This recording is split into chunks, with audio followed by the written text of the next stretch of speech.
ఎందుకు న్యూస్లోకి వస్తుందంటే ministry of finance, ఎవరు మనకి నిర్మలా సీతారామన్ గారు. సో ఇప్పుడు ఏంటంటే 4th anniversary of the JanSamarth portal highlighting its role in the digital finance inclusion. అంటే మన దేశంలో ఆర్థిక సమ్మిళత్వంలో ఇది సృష్టించిన ఒక గణనీయమైన మార్పు ఏమిటి, ఇది ఏర్పడి ఇప్పటికే 4 సంవత్సరాలు పూర్తవుతుంది అని ఆవిడ ప్రస్తావించడం జరిగింది. అంటే 2026కు 4 సంవత్సరాలు పూర్తవుతుందంటే ఈ పోర్టల్ ఎప్పుడు వచ్చినట్లుగా 2022లో వచ్చినట్లుగా. ఇది గుర్తుపెట్టుకోండి. ఫస్ట్ ఆఫ్ ఆల్ ఎవరు దీని గురించి మాట్లాడడం జరిగింది? Minister of finance. యాక్చువల్గా ఇది మనకి ఎక్కడ అడుగుతారంటే గవర్నమెంట్ స్కీమ్స్ అనే ఈ టాపిక్లో దీన్ని అడగడం జరుగుతుంది. ఓకే, ఇక చూద్దాం మనం ఇక్కడ ఎలా అంటే, so applications processed through JanSamarth portal. ఎన్ని అప్లికేషన్స్ వచ్చినాయి? మనకి 54 లక్షల అప్లికేషన్స్ వస్తే శాంక్షన్ మనకి 3 లక్షల కోట్లు శాంక్షన్ అయినాయి. మరి బెనిఫిషరీస్ ఎంతమంది? 49 లక్షలు. అంటే 54 లక్షల్లో 49 లక్షలు మనకి బెనిఫిట్ అయితే 3 లక్షల కోట్లలో 2.7 లక్షల కోట్లు ఇక్కడ అప్రూవ్ అవ్వడం జరిగింది. అసలు ఏంటి సార్ జనసమర్థ్ పోర్టల్ అంటే ఏంటి? ఇక మనం మాట్లాడుకుందాం ఇప్పుడు. జనసమర్థ్ పోర్టల్ అంటే ఇది కేంద్ర ప్రభుత్వం యొక్క రుణ పథకాలు ఉంటాయి కదా. సో కేంద్ర ప్రభుత్వం కొన్ని రకాల రుణాలు ఇస్తుంది. ఆ రుణాలకి లబ్ధిదారులు ఎవరు, నిజంగా లబ్ధిదారులు అయిన మీకు ఆ అర్హత ఉందా ఆ డబ్బు తీసుకోవడానికి? తర్వాత ఆ డబ్బు ఇవ్వడానికి ఏదైనా సంస్థలు ముందుకు వస్తున్నాయా? వీళ్ళందరినీ ఒక దగ్గర కలిపే ఒక ప్లాట్ఫామ్గా మనం దీన్ని ట్రీట్ చేయొచ్చు. ఇవి చూడండి, ఇక్కడ కేంద్ర ప్రభుత్వ రుణ పథకాలను నేరుగా లబ్ధిదారులకు, రుణదాతలకు అనుసంధానించే సో ఇలాంటి కైండ్ ఆఫ్ ఒక ఇంటిగ్రల్ సింగిల్ విండో సిస్టమ్ అన్నట్లుగా. అంటే అప్పులు తీసుకునే వాళ్ళని, అప్పులు ఇచ్చే వాళ్ళని వీళ్ళిద్దరిని ఒక దగ్గర కలుపుతుంది. మరి మీకు అప్పులు ఎలా ఇస్తారు వాళ్ళు? మీకు నిజంగా క్వాలిఫికేషన్స్ ఉన్నాయా? ఫర్ ఎగ్జాంపుల్, మీకు ఏ ఉద్యోగం రాలేదు, మీ ఊరిలోనే కొన్ని బర్రెలు గొర్రెలు ఉన్నాయి, వాటితో మీరు ఏదో ఒక కేంద్రం నడపాలనుకుంటున్నారు. మరి ఆ క్వాలిఫికేషన్స్ మీకు ఉంటే మీకు ఎంత మీకు ఎంత అప్పు రావాలి అన్నట్లుగా ఇది మాట్లాడుతుంది మనకి. ఓకే, సో ఒక చిన్న ఎగ్జాంపుల్ తీసుకొని చెప్పాను నేను మీకు. వివిధ మంత్రిత్వ శాఖలను వాళ్ళ చుట్టూ తిరగడం బదులు ఈ అప్లికెంట్స్ ఉంటారు కదా, సో ఈ ఒక్క వేదికను యూజ్ చేసుకొని మీరు రుణాల కోసం ఇక్కడ మీ ఆమోదాలను పొందొచ్చు అన్నట్లుగా. మరి ఇది ఎప్పుడు ప్రారంభమైంది? మనకి జూన్ 6వ తారీఖు 2022 ఇది మనకి ప్రారంభం అవ్వడం జరిగింది. మరి వీళ్ళ లక్ష్యం ఏంటంటే ప్రభుత్వ ప్రాయోజిత సబ్సిడీ పథకాలు ఉంటాయి కదా, వాటిని విస్తరించాలి, రుణ పంపిణీ ప్రక్రియని క్రమబద్ధీకరించాలి, విధానపరమైన జాప్యాలను, మధ్యవర్తులను తొలగించాలి, చిన్న వ్యాపార యజమానులను, రైతులను, స్టార్టప్ వ్యవస్థాపకులను, గ్రామీణ స్వయం సహాయక బృందాలను అందుబాటులోకి తీసుకొచ్చి ట్రాన్స్పరెన్సీగా మెయింటైన్ చేయాలనేది వీళ్ళ ప్రముఖమైన ఉద్దేశం అన్నట్లుగా. ఓకేనా, సరే చూద్దాం ఈ కోర్ పాయింట్స్ ఏంటి. ఇక్కడ కోర్ పాయింట్స్ ఏంటి అంటే, ఇక్కడ ఫస్ట్ ఆఫ్ ఆల్ ఇది మనకి అనేక భాషలలో మనకు వస్తుంది. దాదాపు ఒక 8 భాషల్లో మనకు కనబడుతుంది ఇది. ఓకే, 8 భాషల్లో మనకు కనబడుతుంది. ఏంటంటే ఇంగ్లీష్ కానీ, హిందీ కానీ, బెంగాలీ కానీ. అంటే ఈ పోర్టల్ ఓపెన్ చేస్తే అన్ని భాషల్లో మీకు యాక్సెసిబిలిటీ ఉంటుంది.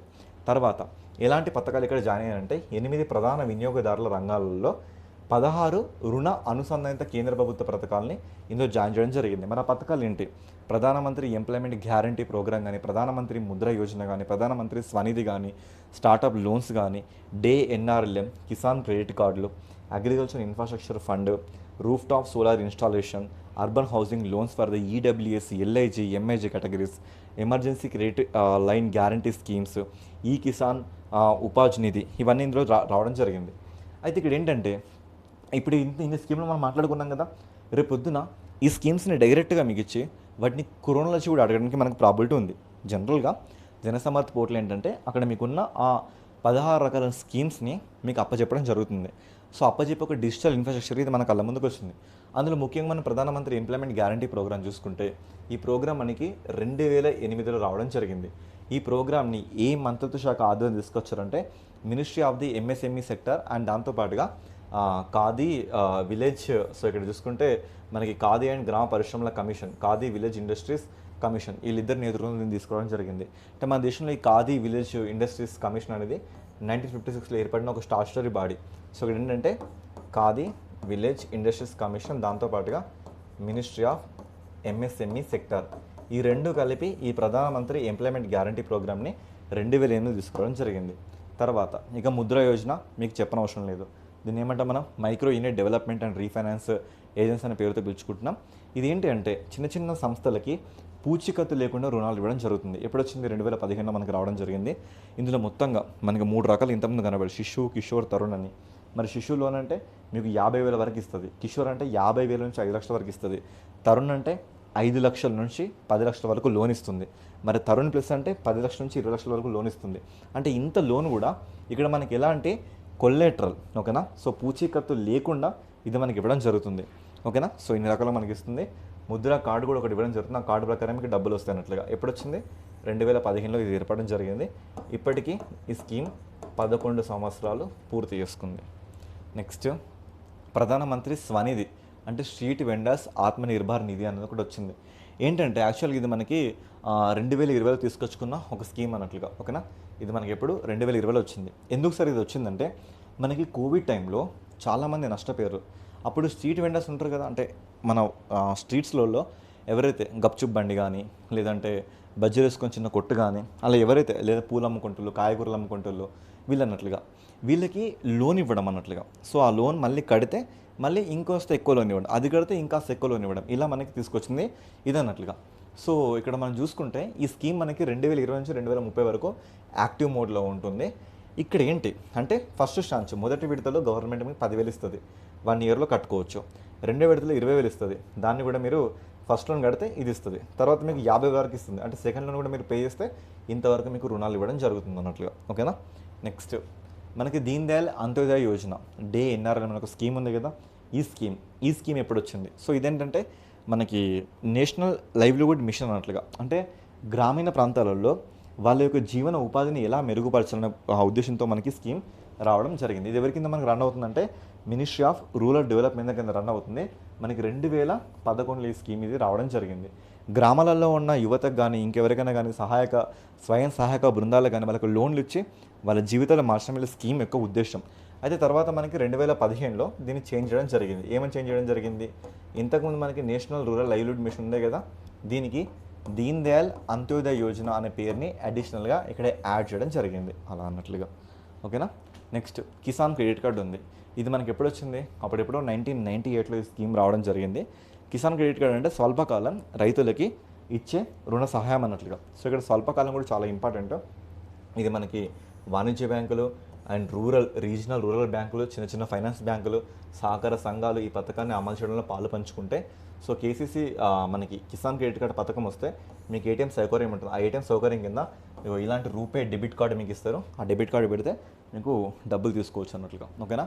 సో వీళ్ళ లక్ష్యం ఏంటి అంటే సాగు, పంట కోత అనంతరం వచ్చే ఖర్చులు, మార్కెటింగ్, వినియోగం, వ్యవసాయ ఆస్తుల నిర్వహణ, దాంతోపాటుగా వ్యవసాయం అనుసంబంధ కార్యక్రమాల్లో మీరు పెట్టుబడి పెట్టడానికి ఇస్తున్న ఒక స్వల్పకాలక రుణ అవసరాలు తీర్చే ఒక పథకం అన్నట్లుగా. ఇది షార్ట్ టర్మ్ మాత్రమే గవర్నమెంట్ మీకు ఇస్తుంది, అంటే అత్యంత కొంతకాలం వరకు మాత్రమే మీకు గవర్నమెంట్ అప్పులు ఇక్కడ ఇవ్వడం జరుగుతుంది, ఓకేనా. సో ఇది లాంగ్ టర్మ్ కాదు. రేపు పొద్దున్న ఎగ్జామ్ ఇక్కడ షార్ట్ టర్మ్ దగ్గర లాంగ్ టర్మ్ ఇస్తారు, లాంగ్ టర్మ్ కాదు. ఇది వస్తే ఖచ్చితంగా మీ దగ్గర రూపే డెబిట్ కార్డ్ అనేది మీకు గవర్నమెంట్ ప్రొవైడ్ చేస్తుంది అలా, ఓకేనా. Next panchayat advancement index wins gold recognition in national e governance awards. ఇక్కడ చూడండి, నేషనల్ ఈ గవర్నెన్స్ అవార్డ్స్ అని మనకు ఒకటి ఉంది. ఈ నేషనల్ ఈ గవర్నెన్స్ అవార్డ్స్లో భాగంగా మనకి పంచాయత్ అడ్వాన్స్మెంట్ ఇండెక్స్, దీనికి ఈసారి ఈ అవార్డ్స్లలో గోల్డ్ అవార్డు రావడం జరిగింది, ఓకేనా. చూద్దాం. పంచాయతీరాజ్ మంత్రిత్వ శాఖ తిన ప్రధాన డేటా ఆధారిత వేదిక, అంటే మనకి పంచాయతీ అడ్వాన్స్మెంట్ ఇండెక్స్ అంట నేషనల్ ఈ గవర్నెన్స్ అవార్డ్స్లో ప్రతిష్టాత్మకమైన గోల్డ్ అవార్డుకి ఎంపిక అవ్వడం జరిగింది. ఇది దీనికి సంబంధించిన కాంటెస్ట్. పొద్దున అడుగుతారు, ఏమని అడుగుతారంటే మనకి నేషనల్ ఈ గవర్నెన్స్ సంబంధించిన దాంట్లో ఈసారి గోల్డ్ అవార్డుకి ఎంపిక అయిన వారు ఎవరని అడుగుతారు. అప్పుడు మీ ఆన్సర్ అంటే పంచాయత్ అడ్వాన్స్మెంట్ ఇండెక్స్, తెలుగులో అయితే పంచాయత్ అడ్వాన్స్మెంట్ ఇండెక్స్ అని ఉంది తెలుగులో కూడా, ఓకే. ఎస్. సో ఇది ఏంటంటే పంచాయత్ అడ్వాన్స్మెంట్ ఇండెక్స్ అంటే ఏంటి? ఇది దేశవ్యాప్తంగా ఉన్న గ్రామీణ సంస్థలు అంటే గ్రామ పంచాయతీలు కానీ, సో వాటి పనితీరు, వాటి స్కోరు, వాటి ర్యాంక్ ఇవన్నీ రూపొందించి ఏ గ్రామం యొక్క సిచ్యువేషన్ ఎలా ఉందని చెప్పే ఒక వేదిక అన్నట్లుగా. ఇది ఎవరి ద్వారా మనకి రన్ అవుతుందంటే మినిస్ట్రీ ఆఫ్ రూరల్ డెవలప్మెంట్ కింద, మినిస్ట్రీ ఆఫ్ పంచాయతీ రాజ్ కింద ఇది మనకి రన్ అవ్వడం జరుగుతుంది, ఓకేనా. వీళ్ళ ఏం ఏంటంటే గ్రామాల యొక్క సస్టైనబిలిటీ కాపాడడం అన్నట్లుగా, ఓకేనా. సో ఇక్కడ నేషనల్ దీనికి వచ్చాం కదా, ఇక్కడ ఏంటంటే ఎన్ని పాయింట్స్ని తీసుకుంటుందంటే ఒక 150 ఇండికేటర్స్ అండ్ 230 డిస్టింక్ట్స్ డేటా పాయింట్స్ తీసుకొచ్చింది. అంటే వీళ్ళకి ఏంటంటే కొన్ని లోకలైజ్ సస్టైనబుల్ డెవలప్మెంట్ గోల్స్ ఉంటాయి, ప్రతి గ్రామం కూడా ఫాలో అవ్వాలి. అవి ఏంటి అంటే ఆ గ్రామంలో పావర్టీ ఉండకూడదు, లైవ్లీవుడ్ ఉండాలి, హెల్తీ విలేజ్ ఉండాలి, child friendly villages, water sufficient villages, clean and green villages, self sufficient infrastructure villages, socially secured villages with good governance, women friendly village, ఇవన్నిటిని అచీవ్ చేసే ఈ మొత్తం డేటా సేకరించేది ఎవరంటే పంచాయత్ అడ్వాన్స్మెంట్ ఇండెక్స్. ఇది ఎవరి కింద రన్ అవుతుంది? మనకి మినిస్ట్రీ ఆఫ్ పంచాయతీ రాజ్ కింద రన్ అవుతుంది. ఇప్పుడు వీళ్ళకి నేషనల్ ఈ గవర్నెన్స్ అంటే జాతీయ పరంగా ఎలక్ట్రానిక్ గవర్నెన్స్ అనేది ఎంత అద్భుతంగా మన దేశంలో రన్ అవుతుంది. సో దీని మీద మనకు వచ్చింది అన్నట్లయితే ఇది. ఓకేనా? ఈ పాయింట్స్ మీరు గుర్తుపెట్టుకోవాలి ఇక్కడ. మరి నేషనల్ ఈ గవర్నెన్స్ చూసుకుంటే ఇది ఎప్పుడు మనకు ఎప్పటి నుంచి స్టార్ట్ అవుతుందంటే 2003 నుంచి స్టార్ట్ అవుతుంది. దీన్ని మన దేశంలో ఎవరు తీసుకొచ్చారంటే department of administration reforms public grievances under the ministry of electronics information technology government of India. ఇది మనకి ఏ సంస్థ కింద రన్ అవుతుంది? Ministry of electronics information technology. ఈ మంత్రిత్వ శాఖకు సంబంధించిన ఒక డిపార్ట్మెంట్, దాని పేరు administrative reforms and public grievances. వీళ్ళ కింద ఇది రన్ అవుతుంది. 2003 నుంచి ఈ అవార్డ్స్ ఇవ్వడం జరుగుతుంది. ఓకేనా? నెక్స్ట్ మనకి natural gas found in Andaman and Nicobar islands. అండమాన్లో ఇప్పుడు సహజ వాయువుని ఇక్కడ ఫైండ్ అవుట్ చేయడం జరిగింది. ఓకేనా? సో సహజ వాయువుకు సంబంధించిన ఒక బావిని మనం ఫైండ్ అవుట్ చేయడం జరిగింది. ఇక్కడ చూద్దాం. ఇక్కడ మనకి మహారత్న ప్రభుత్వ రంగ సంస్థ. ఇక్కడ మనం ఒక పాయింట్ గుర్తుపెట్టుకుందాం. ఇక్కడ నేను మీకు ఏం చెప్పా? మహారత్న. మరి మహారత్న లాగా మనకి next Navratna, next Miniratna category 1, Miniratna category 2, ఇలా 2 ఉంటాయి అన్నట్లుగా. మినీరత్న కేటగిరీ 1, మినీరత్న కేటగిరీ 2, ఇలా మనకి 2 సంస్థలు ఉంటాయి. ఒకటి మహారత్న, నవరత్న, మినీరత్న కేటగిరీ 1, మినీరత్న కేటగిరీ 2, ఇలా 2 సంస్థలు ఉంటాయి. ఇందులో ప్రభుత్వానికి సంబంధించిన ఒక సంస్థ, అది మహారత్న కేటగిరీ ఉంది. చెప్తా అంటే ఏంటో కూడా చెప్తా మీకు. ఆ సంస్థ పేరేంటంటే ఆయిల్ ఇండియా లిమిటెడ్ సంస్థ. ఓకేనా? గుర్తుపెట్టుకోండి. సంస్థ పేరేంటి? Oil India limited.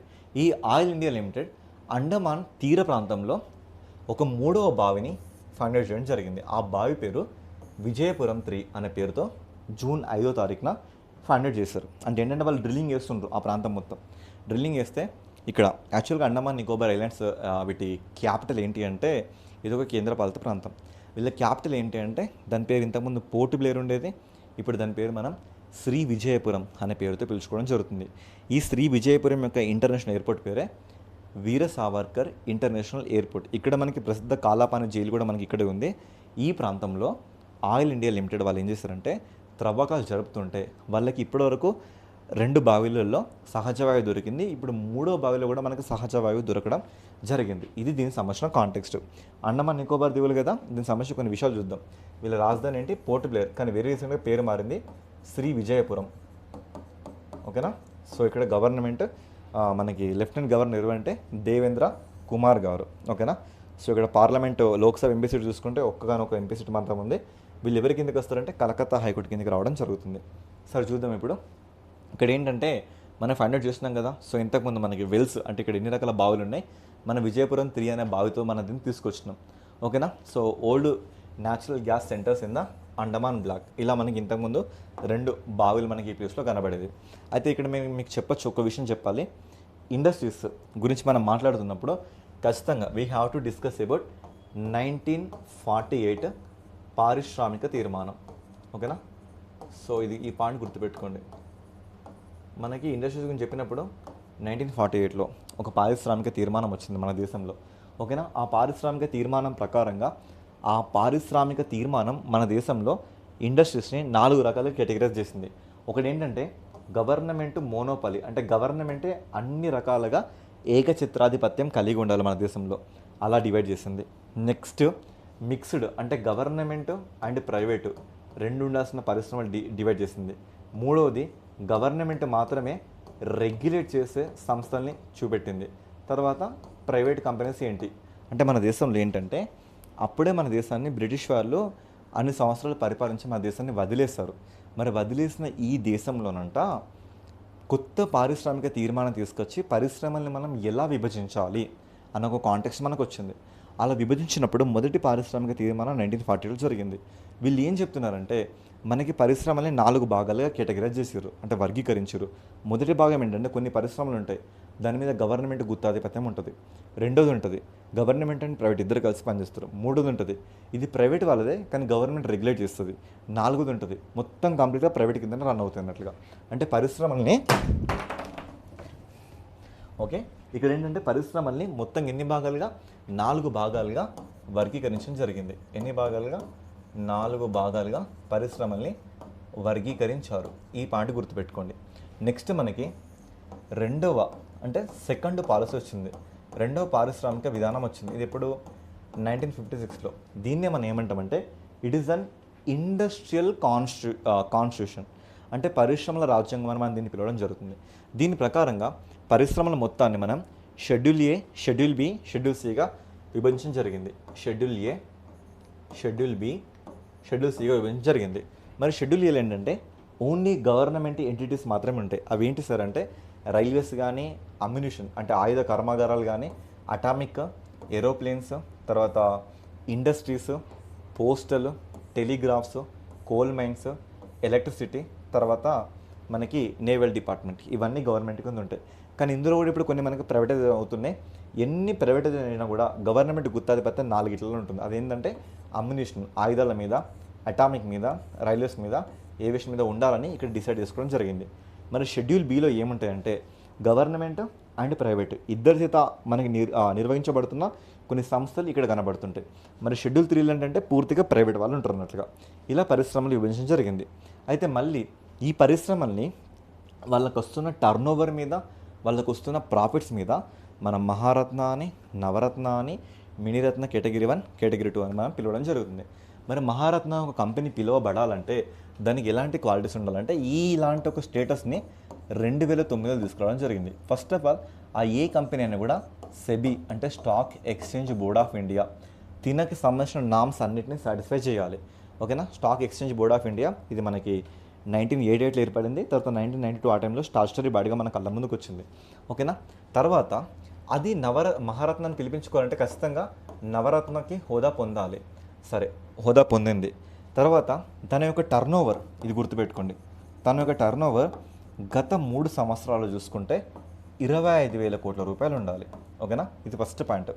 తర్వాత తన లాభాలు, తన ప్రాఫిట్ గత 3 సంవత్సరాలు చూసుకుంటే 15,000 కోట్ల రూపాయలు ఉండాలి. ఇది సెకండ్ పాయింట్. ఓకేనా. తన ప్రాఫిట్ ప్రతి సంవత్సరం 5,000 కోట్ల కంటే ₹1 కూడా తగ్గొద్దు.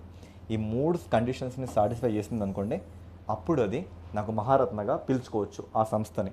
ఓకేనా.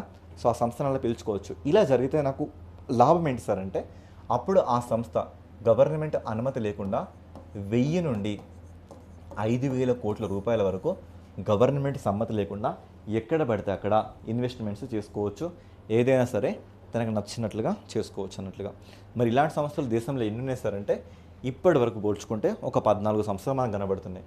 BHEL, BPCL, coal India limited, GAIL, HAL, HPCL, IOCL, తర్వాత NTPC, ONGC, మనకి ఆయిల్ ఇండియా లిమిటెడ్, PFC, తర్వాత మనకి power grid, RECL, SAIL. So ఇలా మనకు కనబడుతున్నాయి. ఓకేనా. మన నెక్స్ట్ నవరత్న అంటే ఏంటి? నవరత్న అంటే ఏంటంటే దీనికి మొత్తంగా 6 ఇండెక్స్లు ఉంటాయి. ఈ 6 ఇండెక్స్లని పోల్చుకుంటే మొత్తం 100 స్కోర్ ఇచ్చుకుంటే ఆ 100 స్కోర్లో 60 స్కోర్ రావాలి. ఆ స్కోర్ దేంట్లో అంటే net profit to the net worth, నీకున్న వర్త్కి నీకు ఎంత ప్రాఫిట్ రావాలి. తర్వాత టోటల్ మ్యాన్ పవర్ కాస్ట్, మొత్తంగా నీ దగ్గర జరుగుతున్న కార్మికులకి ఎంత కాస్ట్ అవుతుంది. తర్వాత కాస్ట్ ఆఫ్ ప్రొడక్షన్, నువ్వు ఉత్పత్తి చేస్తున్న ఎంత డబ్బులు అవుతుంది. తర్వాత కాస్ట్ ఆఫ్ సర్వీస్, నీ సర్వీస్కి ఎంత డబ్బులు ఖర్చు అవుతుంది. తర్వాత ఎర్నింగ్ షేర్లో ఎంతవరకు ఎర్నింగ్ చేస్తుంది. తర్వాత PBDIT అంటే profit before depreciation, interest and taxes. For example ఇది ఒకటి తయారైంది, ఇది డిప్రిషియేషన్ జరుగుతుంది అంటే ఫర్ ఎగ్జాంపుల్ ఇది ఈరోజు సరే ఐఫోన్ ఉందనుకోండి, ఇవాళ ఎంత నాకు iPhone 17 Pro Max 1,00,000 అనుకోండి. iPhone 18 రాగానే దాని వాల్యూ తగ్గిపోతుంది. ఎంత తగ్గిపోతుంది? 10,000కు 20,000కు తగ్గిపోతుంది. మరి సెకండ్ హ్యాండ్లో ఇంకోరికి అమ్మితే ఇంకో 20,000 తగ్గిపోతుంది. అలా అంటే డిప్రిషియేషన్ జరిగినాక ఓకేనా, ద ప్రాఫిట్ బిఫోర్ డిప్రిషియేషన్కి ముందు తన ప్రాఫిట్ ఎంత, సో తన ఇంట్రెస్ట్ ఎంత, తన ట్యాక్స్ ఎంత, ఇలా ఒక 6 ఇండెక్స్లు తీసుకుంది.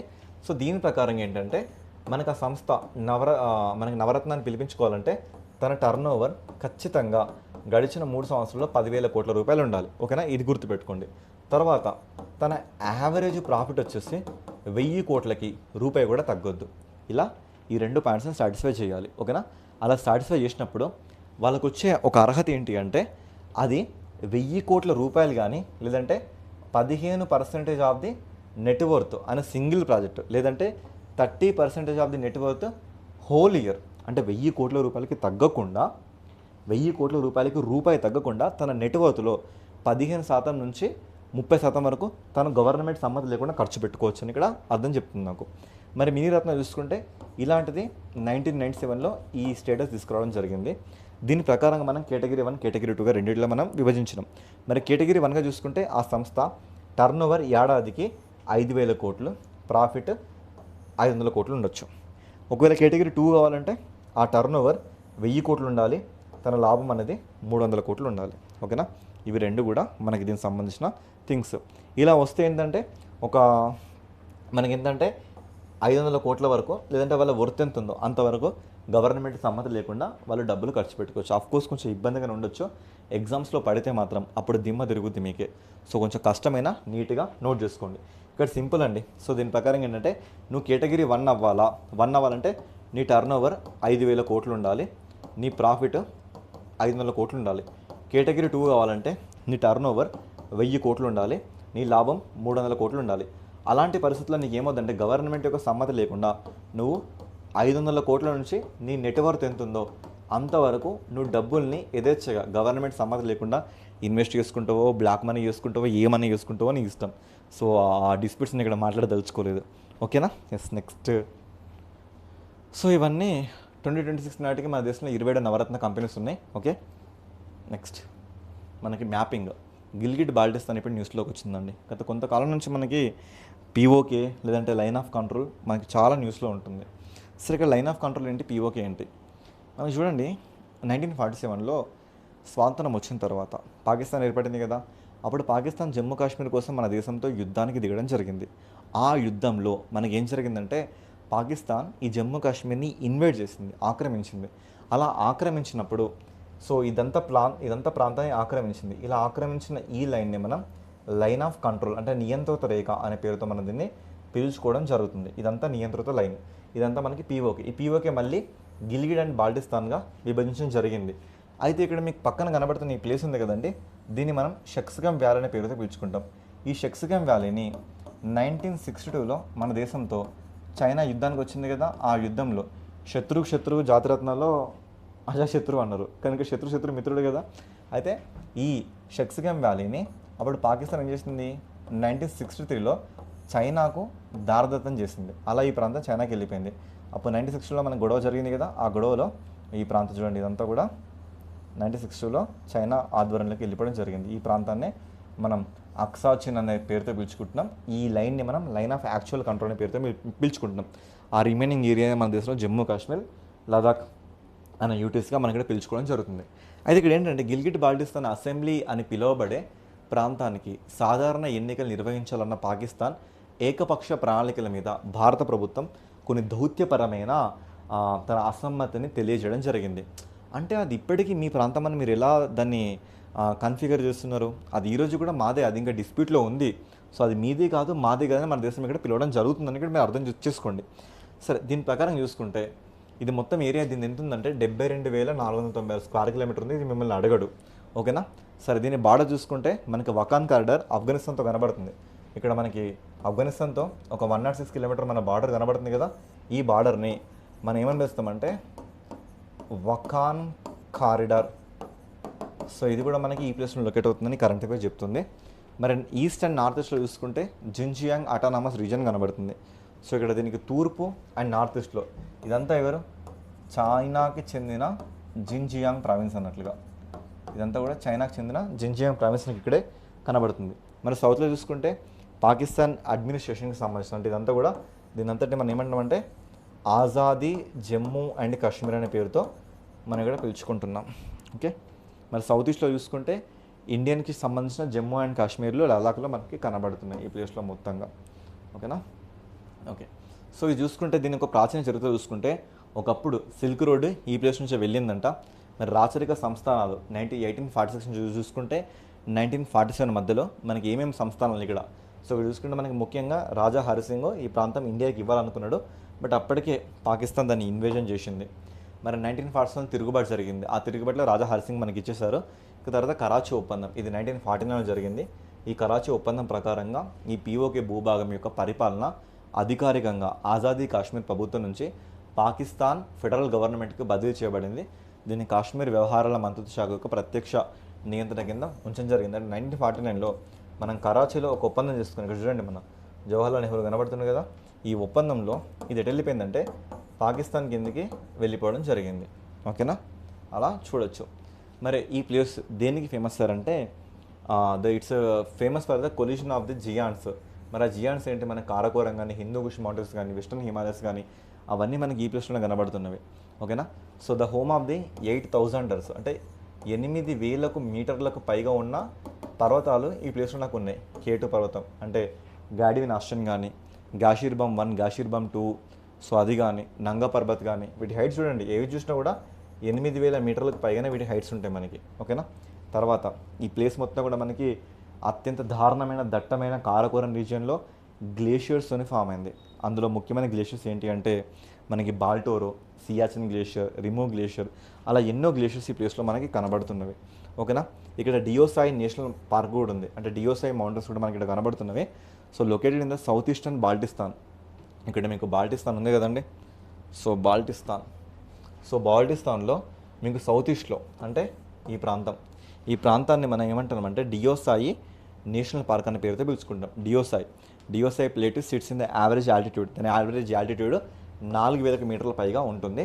Okay, it's second highest alpine plateau in the world after the Tibet, acting as the critical refuge for the endangered Himalayas brown bear. ఇక్కడ ఏంటంటే హిమాలయాలో ఉన్న ఒక బ్రౌన్ బేర్, గోధుమ కలర్లో ఉన్న అంటే ఈ కలర్లో ఉన్న ఒక ఎలుగుబంటికి ఇది ఆవాస ప్రాంతంగా పనిచేస్తుందంట. And hydrological lifeline the mighty Indus river is the primary aquatic artery travels. అంటే ఈ ప్లేస్లో మొత్తం ఏంటంటే మనకి ఇండస్ రివర్ మనకి ఫామ్ అవుతుంది. ఇక్కడ మనకి చెప్తుంది స్టోరీ అంతా. ఓకేనా, సో ఇంకా ఇక్కడ మన సిచ్యువేషన్ చూసుకుంటే ఏంటంటే మనకి అంటే ఇప్పటికీ విడదీరాని ఒక సావర్నిటీ, ఆ లైన్ వాళ్ళది కాదు మనది కాదు అన్నట్లుగా ఉంది. ఓకేనా, పాకిస్తాన్ ఏంటంటే ఇక్కడ ప్లెబిసైడ్ నిర్వహించడం కానీ అదంతా ఏం లేదండి. ఈ రోజుకి ఇది ఒక డిస్ప్యూటెడ్ బార్డర్ లాగా మనకు కనబడుతుందని ఈ కరెంట్ అఫేర్ నాకు చెబుతుంది. ఓకేనా, నెక్స్ట్ ఒక యుద్ధ విన్యాసం. ఈ యుద్ధ విన్యాసం పేరు ఏంటంటే మిలిటరీ ఎక్సర్సైజ్ సిన్బ్యాక్స్ 2. ఓకే, సిన్బ్యాక్స్ 2 అనేది 2026లో మనకు జరిగిన ఒక యుద్ధ విన్యాసం. ఎవరెవరి మధ్యలో, భారత్ అండ్ కంబోడియాల మధ్యలో జరుగుతున్న ఒక సెకండ్ ఎడిషన్ యుద్ధ విన్యాసం అన్నట్లుగా. ఓకేనా, సో ఇక్కడ చూసుకుంటే ఇదొక ఆర్మీ రిలేటెడ్ ఎక్సర్సైజ్ చూద్దాం ఇది. So it's a bilateral military exercise between the Indian army and royal Cambodian army. So ఇది ఏంటంటే యునైటెడ్ మ్యాండేట్ చాప్టర్ 7 అని ఒకటి ఉంటుంది. ఏంటంటే చాప్టర్ 7 అంటే ప్రపంచ శాంతికి ఏ దేశాలు అయితే తోడ్పడతాయో అలాంటి దేశాలు ఇలాంటి యుద్ధ విన్యాసాలని కన్క్లూజన్ చేయొచ్చు, కొనసాగించవచ్చు అని చెప్తుంది. దాని ప్రకారంగా కంబోడియా అండ్ ఇండియా మధ్య జరిగిన ఇది 2వ ఎడిషన్. అంటే ఇది 2వసారి మనకి జరిగింది. ఓకేనా, అలా మందిని చూసుకోవచ్చు. ఈసారి హోస్ట్ ఎవరు ఇచ్చింది మనకి, కంబోడియా దేశం ఇవ్వడం జరిగింది. ఓకే, సో ఇది దీనికి సంబంధించిన issue. Okay, next current affair అన్నట్టు ఇక్కడ ఇండియా అండ్ యూకే ఈ రెండు కూడా క్రిటికల్ మినరల్స్కి సంబంధించిన ఒక సప్లై చైన్ అబ్జర్వేటరీని స్టార్ట్ చేయడం జరిగింది. ఓకేనా, సో ఇది ఇంటర్నేషనల్ ఆర్గనైజేషన్ పరంగా మనకు వచ్చింది అన్నట్లుగా. భారత్ అండ్ యునైటెడ్ కింగ్డమ్ దేశాలు రెండు కూడా న్యూఢిల్లీలో కీలక ఖనిజాల ప్రపంచ సరఫరా గొలుసును పరిశీలన కేంద్రాన్ని ప్రారంభించినాయి. అంటే ఇక్కడ ఏంటంటే పొద్దున అడుగుతారు క్రిటికల్ మినరల్స్ అంటే అత్యంత అరుదుగా దొరుకుతున్న కొన్ని మినరల్స్. ఈ మినరల్స్ యొక్క వీటి సప్లై చైన్ను, ఓకేనా, వీటి సప్లై చైన్ అంటే ఇవి ఎక్కడ దొరుకుతున్నాయి, ఎలా మనకి ఎక్స్పోర్ట్స్ అవుతున్నాయి, ఇంపోర్ట్స్ ఎలా అవుతున్నాయి, వీటికి సంబంధించిన ఒక అబ్జర్వేటరీ ప్లాట్ఫామ్కి సంబంధించిన ఒక ఆర్గనైజేషన్ని 2 దేశాలు యూకే అండ్ ఇండియా ఈ 2 దేశాలు న్యూఢిల్లీలో స్టార్ట్ చేయడం మనం చూడొచ్చు. ఈ కరెంట్ అఫేర్ మనకి ఇప్పుడు అదే చెప్తుంది. రేపు అడుగుతారు ఈ క్రిటికల్ మినరల్స్కి సంబంధించి ఒక అబ్జర్వేటరీని వెరీ రీసెంట్గా ఏ 2 దేశాలు ఎక్కడ స్టార్ట్ చేయడం జరిగింది. ఇది సింపుల్ క్వశ్చన్. ఓకేనా, అలా మనం చూడొచ్చు ఇక్కడ. సో ఏంటంటే అవి ఎక్కడి నుంచి వస్తున్నాయి, ఎలా వెళ్తున్నాయి, ఆధునిక ఆర్థిక వ్యవస్థలు, అధునాతన తయారీ ఫ్రేమ్వర్క్లు, electric mobility and clean energy ట్రాన్సిషన్లు శక్తివంతం చేయడానికి అవసరమైన వ్యూహాత్మక వనరుల్ని ఇవన్నీ పొందడానికి సో ఇది ఉపయోగపడుతుంది. అంటే మ్యానుఫ్యాక్చరింగ్ సెక్టార్ని ఉరుతొలగించడానికి కానీ, లేదంటే క్రిటికల్ మినరల్స్ అవసరం ఎక్కడుంది, ఆ దేశాలకు మనం ఎలా ఎక్స్పోర్ట్ చేయాలి, ఇవన్నీ కూడా వీళ్ళు ఇక్కడ తెలుసుకుంటారు వాళ్ళకి సంబంధించిన టెక్నాలజీ ద్వారా. ఓకేనా, సో అలా ఇక్కడ మనం దీన్ని చూడొచ్చు. Okay, yes yeah. So guys, ఇది ఈ వారం సంబంధించిన నేను చూసిన మోస్ట్ ఇంపార్టెంట్ కరెంట్ అఫైర్స్లో మ్యాక్సిమం సబ్జెక్ట్ రిలేటెడ్గా వచ్చే కొన్ని క్వశ్చన్స్ని, కొన్ని కరెంట్ అఫైర్స్ని మీతో డిస్కస్ చేయడం జరిగింది. అండ్ నెక్స్ట్ వీక్ ఇంతకంటే మోర్ అండ్ ఇంపార్టెంట్ సెక్షన్స్ని మనం కంటిన్యూ చేసుకుందాం. Until then please watch our channel and showing our love towards us. Thank you so much.